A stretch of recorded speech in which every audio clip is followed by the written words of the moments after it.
आज की कहानी है सोने का हंस, जो कि एक जातक कथा है।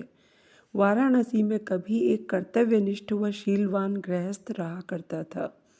3 बेटियों और एक पत्नी के साथ उसका एक छोटा सा घर संसार था, किंतु अल्प आयु में ही उसका निधन हो गया। मरणोपरांत उस गृहस्थ का पुनर्जन्म एक स्वर्ण हंस के रूप में हुआ। पूर्व जन्म के उपादान और संस्कार उसमें इतने प्रबल थे कि वह अपने मनुष्य योनि के घटनाक्रम और उनकी भाषा को विस्मृत नहीं कर पाया। पूर्व जन्म के परिवार का मोह और उनके प्रति उसका लगाव उसके वर्तमान को भी प्रभावित कर रहा था। एक दिन वह अपने मोह के आवेश में आकर वाराणसी को उड़ चला, जहाँ उसकी पूर्व जन्म की पत्नी और 3 बेटियां रहा करती थीं। घर की मुंडेर पर पहुंचकर जब उसने अपनी पत्नी और बेटियों को देखा तो उसका मन खिन्न हो उठा, क्योंकि उसके मरणोपरांत उसके परिवार की आर्थिक दशा दयनीय हो चुकी थी। उसकी पत्नी और बेटियां अब सुंदर वस्त्रों की जगह चिथड़ों में दिखाई दे रही थीं। वैभव के सारे सामान भी वहां से तिरोहित हो चुके थे।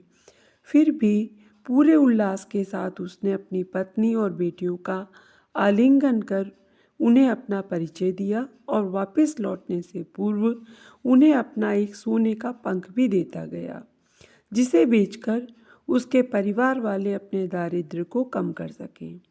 इस घटना के पश्चात हंस समय समय पर उनसे मिलने वाराणसी आता रहा और हर बार उन्हें सोने का एक पंख देकर जाता था। बेटियां तो हंस की दानशीलता से संतुष्ट थीं, मगर उसकी पत्नी बड़ी ही लोभी प्रवृत्ति की थी। उसने सोचा, क्यों न वह उस हंस के सारे पंख निकालकर एक ही पल में धनी बन जाए। बेटियों को भी उसने अपने मन की बात कही, मगर उसकी बेटियों ने उसका कड़ा विरोध किया। अगली बार जब वह हंस वहां आया तो संयोगवश उसकी बेटियां वहां नहीं थीं। उसकी पत्नी ने तब उसे बड़े प्यार से पुचकारते हुए अपने करीब बुलाया।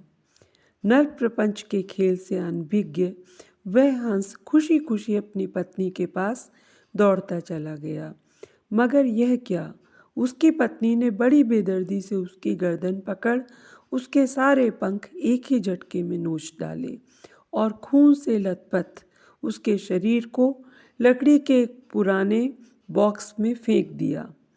फिर जब वह उन सोने के पंखों को समेटना चाह रही थी तो उसके हाथों में सिर्फ साधारण पंख ही लग सके, क्योंकि उस हंस के पंख उसकी इच्छा के प्रतिकूल नोचे जाने पर साधारण हंस के समान हो जाते थे।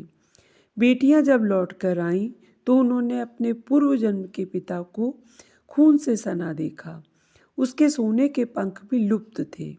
उन्होंने सारी बात समझ ली और तत्काल ही हंस की भरपूर सेवा शुश्रूषा कर कुछ ही दिनों में उसे स्वस्थ कर दिया। स्वभावतः उसके पंख फिर से आने लगे, मगर अब वे सोने के नहीं थे। जब हंस के पंख इतने निकल गए कि वह उड़ने के लिए समर्थ हो गया, तब वह उस घर से उड़ गया और कभी भी वाराणसी में दोबारा दिखाई नहीं पड़ा। कृपया इसी तरह की कहानियों के लिए चैनल सब्सक्राइब करें। धन्यवाद।